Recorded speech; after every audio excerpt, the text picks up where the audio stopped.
नमस्कार और क्लास में आप सभी का स्वागत है। आज हम भारतीय संविधान के एक ऐसे हिस्से को समझने वाले हैं जो सिर्फ कानून की किताब के पन्ने नहीं बल्कि हर भारतीय नागरिक का एक कह सकते हैं सुरक्षा कवच है। जी हाँ, हम बात कर रहे हैं हमारे मौलिक अधिकारों की। तो चलिए अपनी अपनी जगह पर बैठ जाइए और शुरू करते हैं आज की ये जरूरी क्लास। अच्छा, क्लास शुरू करने से पहले एक सवाल।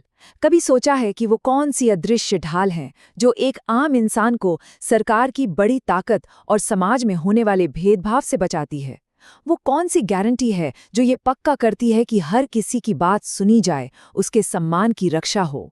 इसी बड़े सवाल का जवाब आज हम यहाँ ढूंढने वाले हैं। और इसका जवाब हमें मिलता है भारत के संविधान में। तो ये रहा आज का हमारा एजेंडा।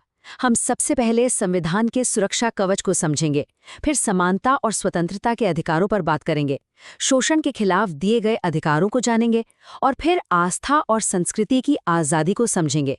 और हाँ, सबसे आखिर में हम उस असली रक्षक से भी मिलेंगे जो इन सारे अधिकारों को असलियत बनाता है। तो चलिए आगे बढ़ते हैं। तो हमारा पहला टॉपिक है संविधान का सुरक्षा कवच। देखिए, हमारे संविधान का जो भाग 3 है, यानी कि अनुच्छेद 12 से 35 तक, ये पूरा का पूरा चैप्टर सिर्फ और सिर्फ नागरिकों के अधिकारों के लिए है। आप इसे हमारे लोकतंत्र की नींव भी कह सकते हैं। यही वो कवच है जिसकी हम बात कर रहे थे। तो सवाल ये है कि इन अधिकारों का असली मकसद क्या है? देखिए, इसे ऐसे समझिए कि ये एक लक्ष्मण रेखा की तरह है जो सरकार की ताकत के चारों ओर खींच दी गई है। ये पक्का करते हैं कि सरकार कितनी भी पावरफुल क्यों न हो जाए, वो किसी नागरिक की आज़ादी और उसकी गरिमा को नहीं छीन सकती।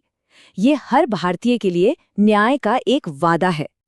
चलिए, अब आते हैं उन दो सबसे जरूरी अधिकारों पर जिन्हें किसी भी अच्छे समाज का मजबूत खंबा माना जाता है, और वो हैं समानता और स्वतंत्रता का अधिकार। तो देखिए, अनुच्छेद 14 से 18 तक हमें समानता का अधिकार देते हैं। इसका मतलब बहुत सीधा है। कानून की नज़र में सब बराबर हैं, चाहे कोई अमीर हो या गरीब, किसी भी धर्म का हो, किसी भी जाति का हो। जब सरकारी नौकरी की बात आएगी तो आपकी काबिलियत देखी जाएगी, आपकी पहचान नहीं। और सबसे बड़ी बात, इसने समाज की एक बहुत बड़ी बुराई, छुआछूत को हमेशा के लिए खत्म कर दिया। अब इस स्क्रीन पर जो नंबर आप देख रहे हैं 17, ये सिर्फ एक नंबर नहीं है, ये है अनुच्छेद 17 जो हमारे समाज में एक बहुत बड़े, एक क्रांतिकारी बदलाव का प्रतीक है। ये अनुच्छेद अस्पृश्यता यानी छुआछूत को पूरी तरह से गैरकानूनी करार देता है। ये उस सामाजिक अन्याय को मिटाने के लिए उठाया गया एक बहुत ही हिम्मत वाला कदम था जो सदियों से हमारे समाज में अपनी जड़ें जमाए हुए था। अब बात करते हैं अनुच्छेद 19 की। ये हमें 6 बहुत ही कीमती आज़ादियां देता है। पता है, ये वो अधिकार हैं जिन्हें हम और आप हर रोज़ इस्तेमाल करते हैं।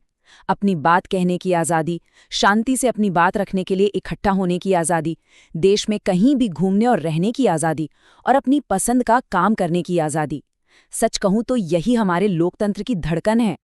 चलिए अब अगले खंड की ओर बढ़ते हैं और देखते हैं कि हमारा संविधान इंसानी गरिमा की रक्षा कैसे करता है। ये वो अधिकार है जो हमें हर तरह के शोषण से बचाता है। तो अनुच्छेद 23 और 24 ये एक मजबूत दीवार की तरह खड़े हैं। ये इंसानों की खरीद फरोख्त, बंधुआ मजदूरी और बच्चों से खतरनाक जगहों पर काम करवाने जैसी चीज़ों पर सख्ती से रोक लगाते हैं। यहाँ पर एक शब्द है बेगार, इसे समझना जरूरी है। बेगार का मतलब है किसी से जबरदस्ती काम करवाना और उसे उसके काम के पैसे भी न देना। हमारा संविधान ऐसे किसी भी शोषण को एक जुर्म मानता है। हम सब जानते हैं, भारत की सबसे बड़ी पहचान उसकी विविधता है और हमारा संविधान इस विविधता का जश्न मनाता है। ये जो अगला खंड है, ये भारत के इसी धर्मनिरपेक्ष ताने बाने की नींव है। ये अनुच्छेद हमारे समाज की खूबसूरती का सम्मान करते हैं।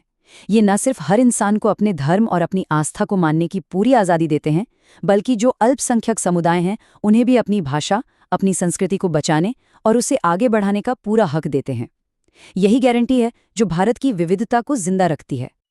ठीक है, तो हमने इतने सारे अधिकारों की बात कर ली, पर एक मिनट, अगर कोई इन अधिकारों को हमसे छीनने की कोशिश करे तो तब क्या होगा?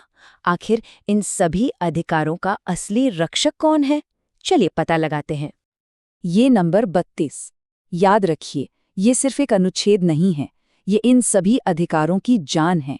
ये वो ताकत है जो बाकी सारे अधिकारों को सिर्फ कागजी वादा नहीं बल्कि हकीकत बनाती है। तो आखिर ये अनुच्छेद 32 है क्या?